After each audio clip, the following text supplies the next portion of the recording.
طاغوت سے کیا مراد ہے؟ تفسیر سے بیان. اچھا اس پہ بھی لوگ کہتے ہیں قربانی کے جانور کے ساتھ بچے بہت ہل جل رہے ہوتے ہیں, کھیل رہے ہوتے ہیں, یہ جانور کی قربانی کا مبارک جانور ہے. یار بچوں کو بھی ایک موقع ملا ہے تفریح کا, اور عید کا دن ہے تو تھوڑا سا انجوائے کرنے دو.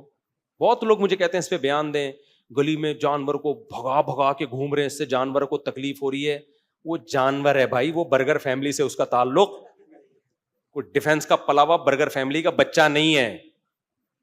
وہ اونٹ ہے جس نے ریگستانوں میں کانٹے کھائے ہیں, وہ گائے ہے, صحیح ہے نا, جو ہر وقت گوبر میں بیٹھی رہتی تھی. ابھی تو پھر بھی اس کو تھوڑا صاف ستھرا ماحول مل رہا ہے تو کچھ نہیں ہوتا. اگر بچے خوش ہو رہے ہیں اور تھوڑا سا لے کے بھاگ رہے ہیں تو انجوائے کرنے دو ان کو.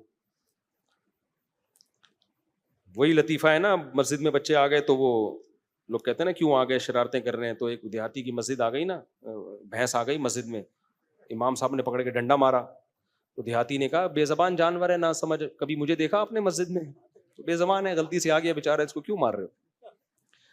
طاغوت سے کیا مراد ہے؟ تفسیر میں آئیں گے. پھر کبھی انشاءاللہ ڈیٹیل والا سوال ہے. دو باتیں کی ہے کہ ایک صاحب نے چیلنج کیا ہے کہ حنفی اپنی پوری نماز سلام تک صحیح حدیث سے ثابت کر کے بتا دے. میں مان جاؤں گا, یہ پھر بھی نہیں مانے گا, یہ بہت ڈھیٹ لوگ ہیں. احناف کی تکبیر تحریمہ سے لے کے سلام تک پوری نماز حدیث سے ثابت ہے, سمجھتے ہو؟ پوری نماز حدیث سے ثابت ہے.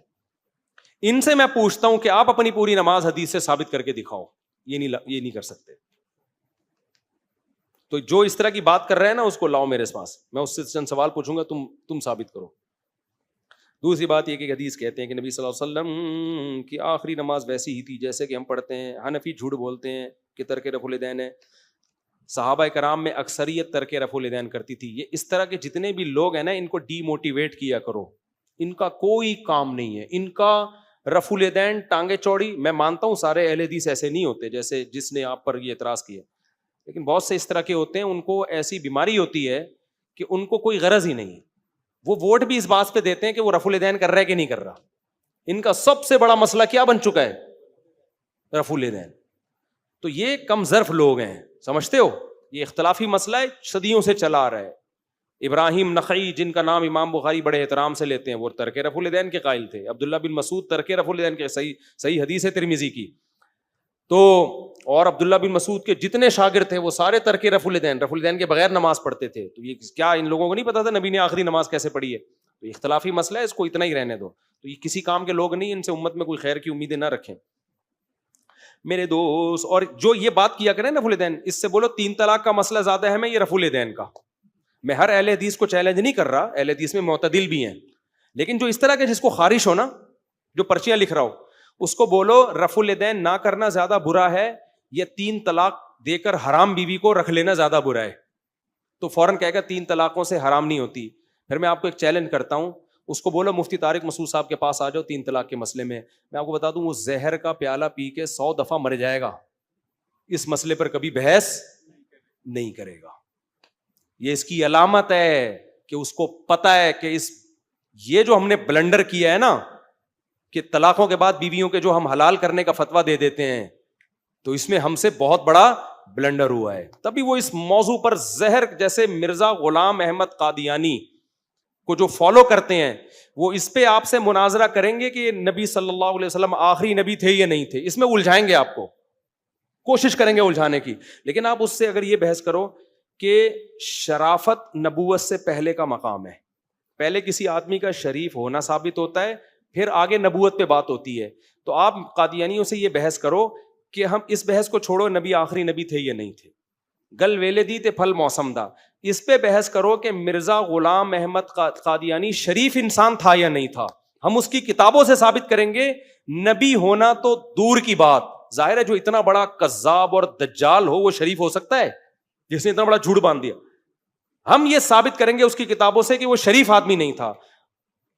ہمارے استاذ کہا کرتے تھے, بڑے مناظر تھے, وہ کہتے قادیانی زہر کا پیالہ پی لے گا, اس ٹاپک پر بات کرنے کے لیے آمادہ نہیں ہو. تو اسی طرح جو اس طرح کے اہل حدیث ہیں نا, جو رفع الیدین اور یہ مسئلے میں نا بہت زیادہ غلو کرتے ہیں, آپ ان سے بولو رفع الیدین سے زیادہ اہم کیا ہے؟ 3 طلاق. تو آؤ مفتی طارق مسعود کہہ رہے 3 طلاق کے مسئلے پر بات کرو. تو تم 3 طلاق میں اگر صحیح ثابت ہو گئے نا, تو میں حنفی فقہ ویسے ہی پورا چھوڑ دوں گا, میں بولوں گا جب انہوں نے حنفیوں نے 3 طلاق کے مسئلے میں اتنی بڑی غلطی کی ہے تو رفع الیدین میں تو اس سے بڑی غلطی ہو سکتی ہے, تو میں فقہ حنفی ہی چھوڑ دوں گا میں, ٹھیک ہے نا, میں رفع الیدین بھی کروں گا, میں زور سے آمین بھی, میں اہل حدیث ہو جاؤں گا. تو آپ کو بتا دوں, پھر میں بتا دوں, میں اس طرح کی بحث میں ہر اہل حدیث کو نہیں ملامت کرنا چاہتا, لیکن جو اہل حدیث اس طرح کی حرکتیں کرتے ہیں, جا کے حنفیوں کو چھیڑتے ہیں, تم رفع الیدین نہیں کرتے, تم یہ نہیں کرتے, تو ہر چیز کا جواب دلیل سے نہیں دیا جاتا. جو فتنہ پرست لوگ ہوتے ہیں نا, ان کو انہی اسٹائل میں جواب دیا جاتا ہے. دلائل سے جواب تو رفع الیدین کے کئی دفعہ ہو چکے ہیں, ہمارے بیانات میں بھی آ چکے ہیں, کتابیں بھی لکھی ہوئی ہیں, اور ہم مانتے ہیں اختلافی مسئلہ ہے, دلائل دونوں طرف ہیں, اور ہمیں کانفیڈنٹلی احناف کے دلائل زیادہ مضبوط لگتے ہیں اس میں. تو لیکن آپ کو نہیں لگتے تو کوئی ایسی بات نہیں ہے, اختلافی مسئلہ ہے. 3 طلاق کا مسئلہ اختلافی نہیں ہے, آپ نے بنایا ہوا ہے, اجماعی مسئلہ ہے وہ. تو آپ آؤ اس پہ بحث کرو. 3 طلاقیں ایک ہوتی ہیں کہ 3 قرآن و سنت کی روشنی میں, تو میں آپ کو لکھ کے دے دوں, وہ زہر کا پیالہ پی لے گا, وہ اس مسئلے پر بحث نہیں کرے گا. وہ یوٹیوب پہ کلپ بنا کے ڈال, میرے ہو سکتا ہے اس کلپ پہ بھی ریئیکشن آ جائے, کلپ بنا کے ڈال دے گا, سامنے نہیں بات کریں گے کبھی. کلپوں میں بڑے گھیر پھیر ہوتی ہے, جب سامنے بات ہوتی ہے نا شرائط کے ساتھ, وہ الگ اسٹائل میں ہوتی ہے. سمجھتے ہو کہ نہیں سمجھتے؟ پھر اس میں آدمی اسی وقت پکڑ لیتا ہے کہ آپ گڑبڑ کیا کر رہے ہو, ترجمے میں کہاں غلطی کر رہے ہو, کہاں آپ کسی صحابی کی طرف غلط بات منسوب کر رہے ہو. ظاہر ہے کسی ایک صحابی نے بھی 3 طلاق کو ایک نہیں کہا, تو کیسے یہ مذہب ٹھیک ہو سکتا ہے؟ 3 طلاق کو ایک کہنے والا کیسے ٹھیک ہو سکتا ہے؟ آپ کا علم صحابہ سے آگے نکل گیا کیا؟ جس صحابی سے بھی ہمیں ملتا ہے اکٹھی 3 طلاقوں کا 3 ہی ملتا ہے ہمیں, تو آپ کیا صحابہ سے بھی آگے نکل گئے ہو؟ لوگ کہتے ہیں نہیں بات صحابہ سے بھی منقول ہے, ابن حجر نے لکھا ہے, فلان نے, کہاں منقول ہے دکھا دو نا. صحیح ہے نا, باتیں پھینکنے پر گورنمنٹ کی طرف سے کوئی پابندی نہیں ہے. جیسے وہ تراویح کے مسئلے میں کہ اہل حدیث عالم کا کلپ آیا, میرے خلاف کلپ بنائے انہوں نے کہ امام مالک کہتے ہیں پتہ نہیں لوگوں نے اتنے رکوع کہاں سے نکال لیے کہ نبی سے تو 8 ثابت ہیں. میں نے اتنا تلاش کیا, کوئی امام مالک کی طرف کوئی تو کہیں کتابوں میں مل جائے, ککھ بھی نہیں ہے. کسی نے کئی سو سال کے بعد امام مالک کے کھاتے میں ایک قول ڈال دیا, علامہ شوکانی نے اس کو نقل کر دیا, اور اہل حدیث لوگوں نے اس کو مارکیٹ میں وائرل کر دیا. امام مالک سے 20 رکعت سے کم 1 رکعت بھی منقول نہیں ہے تراویح میں. 36 تو منقول ہیں, 8 واٹ کہیں منقول نہیں ہے. سمجھتے ہو یا نہیں سمجھتے ہو؟ جو ان کا اپنا قول ہے. تو کہنے پر گورنمنٹ کی طرف سے کوئی پابندی نہیں ہے, کچھ بھی کہہ دو.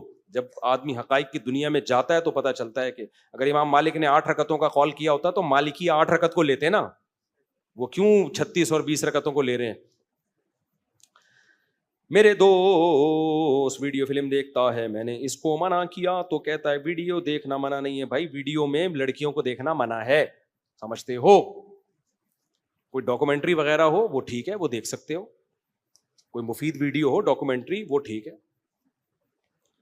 اور اگر کسی ڈاکومنٹری میں کوئی عورت آ گئی ہے لیکن وہ مقصد نہیں ہے اس کی, جیسے آپ بازار میں کوئی چیز دیکھنے کے لیے نکلے تو عورت بھی سامنے سے گزر گئی, تو مقصد عورت نہیں ہے, اس کی بھی گنجائش ہے. کیونکہ کوئی بھی جتنی بھی مفید ڈاکومنٹریز ہوتی ہیں اس میں اس بات کا امکان بہت کم ہوتا ہے کہ سرے سے کوئی عورت گورا تھوڑی یہ سوچ کے بنائے گا کہ سارے مسلم ہی دیکھیں اس کو.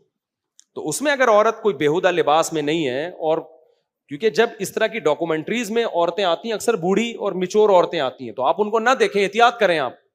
لیکن اس کی وجہ سے پوری ڈاکومنٹری کو نہیں حرام کہا جائے گا. سمجھتے ہو کہ نہیں سمجھتے؟ تو اس سے تو آپ نالج میں پیچھے رہ جاؤ گے.